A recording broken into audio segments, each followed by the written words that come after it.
लेकिन ये गारंटी है कि 2 दिन हम हनुमान जी की कृपा से कथा कहेंगे, वो पूरा सुना के जाएंगे। लेकिन सत्य कह रहा हूं, ये घर के काम धाम तो चलते ही रहेंगे, लेकिन हमारी वाणी सुन करके जब कभी भी तुम्हारे हृदय में व्यथा उत्पन्न होगी और उस व्यथा को ना घर ठीक कर पाएगा, ना द्वार ठीक कर पाएगा, और न ही उसे रिश्तेदार ठीक कर पाएगा, लेकिन जिस दिन हमारी कथा का ध्यान करोगी, एक एक शब्द अगर ध्यान से सुने होंगे और हृदयस्थ किए होंगे, तो जब व्यथा आ जाए तो मेरी राम कथा का एक शब्द स्मरण कर लेना, वो व्यथा सदा सदा के लिए दूर हो जाएगी, समस्या का समाधान हो जाएगा। इसलिए ये एक एक शब्द जिंदगी को जीने के लिए आज इस मंच से प्रसारित किया जा रहा है। ये जीवन जीने की कला सिखाता है, नहीं तो बिना सत्संग के जीवन जीना नहीं है, जीवन ढोना है। बोलो, बिना सत्संग के जीवन जीना नहीं है, जीवन ढोना है। तो जीवन कब तक ढोते रहोगे? जीवन जियो, और जीवन जीने की कला सत्संग से ही सीखने को मिलती है। इसलिए जीवन जीने के लिए अबाल वृद्ध नर नारी सभी को ये प्रेरणा मिल रही है। अब सीता जी ने क्या कहा कि रामदूत हो, मैंने विश्वास कर लिया विश्वास, लेकिन एक बात मैं पूछ रही हूं। सूरदास जी कह रहे हैं इस बात को कि मैं एक बात पूछ रही हूं, क्या राम की सेवा करते हो ना? श्री राम जी की सेवा करते हो? हाँ हाँ माता जी, करता हूं ना सेवा। ठीक है, मुझे विश्वास हो गया कि तुम रामदूत हो, राम जी का समाचार लेके आए होगे और हमें समाचार सुनने को मिल जाएगा। जब तुमने पूरी कथा सुना दी तो हम समझ गए कि निश्चित रूप से रामदूत हो। लेकिन सबका समाचार मुझे तुम्हारी वाणी से, तुम्हारी कथा से सुनने को मिल गया। सबका समाचार, जब कथा पूरी सुनाई, आधे होते सब कथा सुनाई, तो सबका समाचार मिल गया कि नहीं मिल गया? लेकिन एक बात बताओ, एक का समाचार क्यों नहीं सुनाया तुमने? हनुमान जी बोले, किसका? जिसने मेरे सम्मान के पीछे प्राण त्याग दिए।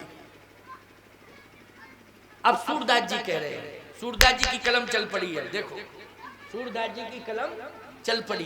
सबकी कथा तुमने सुनाई, आधे होते सब कथा सुनाई, लेकिन एक की कथा नहीं सुनाई। और मैं यही सुनना चाहती हूँ, पूछना चाहती हूँ, बताओ। हनुमान जी बोले, कौन? हम नहीं समझ पा रहे हैं माता जी, बताइए। तब सूरदास जी कह रहे हैं, कहो कपी कहीं भांति जटायु। हे कपिराज, ये बताओ कि जटायु जी कहाँ है और कैसे है? जब से मैं उन्हें छोड़ करके आई, बेहोशी अवस्था में वो थे। देखो, बात आ गई ना सूरदास जी की। क्यों?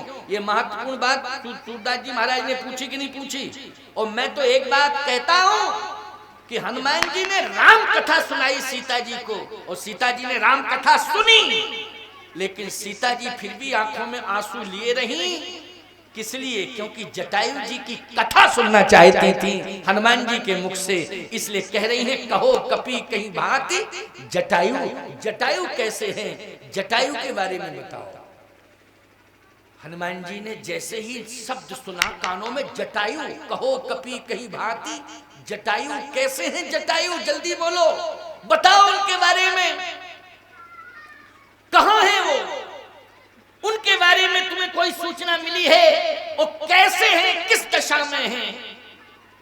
तब हनुमान जी की आंख में आंसू आ गए, और जैसे ही आंसू आए, आहा, गोस्वामी जी कह रहे हैं, उसी समय हनुमान जी बोल पड़े, क्या? मैंने देखा नहीं है माता जी जटायु को, लेकिन मैंने उनके बारे में सुना है। क्या सुना है? कहा, जब मैं आपके पास आ रहा था तो समुद्र के किनारे चर्चा चल रही थी। क्या चर्चा चल रही थी? बोले, अंगद के मुख से मैंने सुना कि कही अंगद अरे विचार मन माही,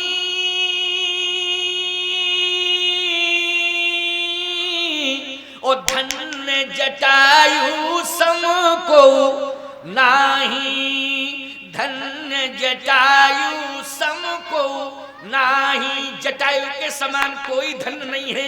ये अंगद कह रहे थे समुद्र के किनारे और मैं सुन रहा था। अच्छा तो तुमने सुना धन तो है, लेकिन है कहां वो? जल्दी बोलो कहां है?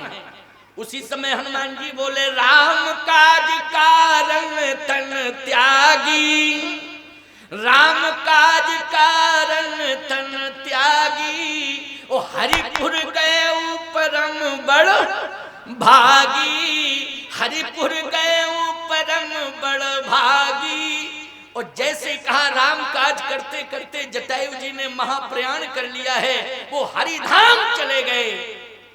सूरदास जी कहते मुझे दिखाई नहीं दे रहा है, लेकिन मां सीता की पुकार से एहसास कर रहा हूं कि सीता जी ने उसी समय अपना माथा पृथ्वी पर पटक दिया।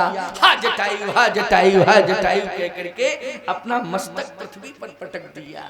अब कल्पना करो आप, जटायु जी का महाप्रयाण सुनकर के सीता जी अपने आप को संभाल सकी क्या? हनुमान जी ने कहा माता जी, जटायु का नाम सुन करके आप अपना मस्तक बार बार पृथ्वी पर पटक रही हैं, थोड़ा सा सोचिए विचारिए।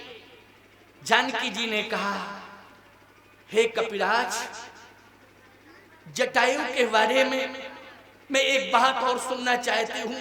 ये तो सुन लिया कि हरिपुर गए परम बड़भागी, लेकिन वो बड़भागी जटायु ने जिसने मेरे पीछे महाप्रयाण किया है, आखिर उस महाभाग के मरने के बाद उनकी अंत्येष्टि किसने की?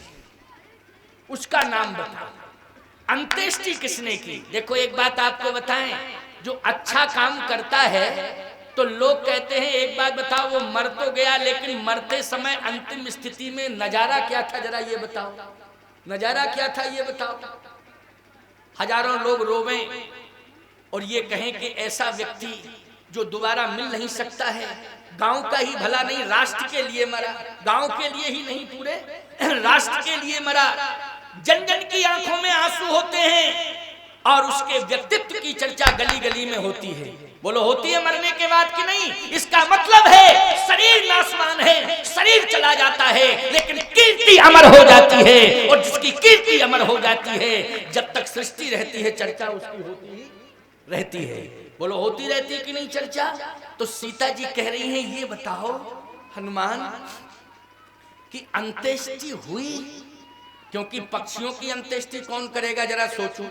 क्यों भैया, तुम्हारे यहाँ पक्षी मर जाते होंगे डाल पर बैठे बैठे, लेकिन पशु पक्षी मरते हैं तो उनकी अंत्येष्टि लोग कहाँ करते हैं? उनको तो ऐसे ही फेंक देते हैं। क्यों? जो श्रद्धावान लोग होते हैं वो जरूर गौ माता को गड्ढा खोद करके अंदर कर देते, मिट्टी ऊपर से डाल देते, इतना जो श्रद्धावान होते। लेकिन सही बताओ, गीध ईद की अंत्येष्टि की क्या तुम लोगों ने गाँव में? अब तो गीध ही नहीं है, पहली बात तो ये। लेकिन जब गीध रहते थे, बोलो रहते थे कि नहीं, तो लोग गीध की छाया पड़ती थी तो स्नान कर लेते थे। ये पुरानी मानसिकता हम बता रहे हैं आपको, बोलो बता रहे हैं कि नहीं? लेकिन ऐसा गीध, इसलिए मैं कहता हूं कि गांव की संस्कृति में पशु पक्षी देखने को मिलते हैं तो उनसे भी प्रेरणा मिलती है।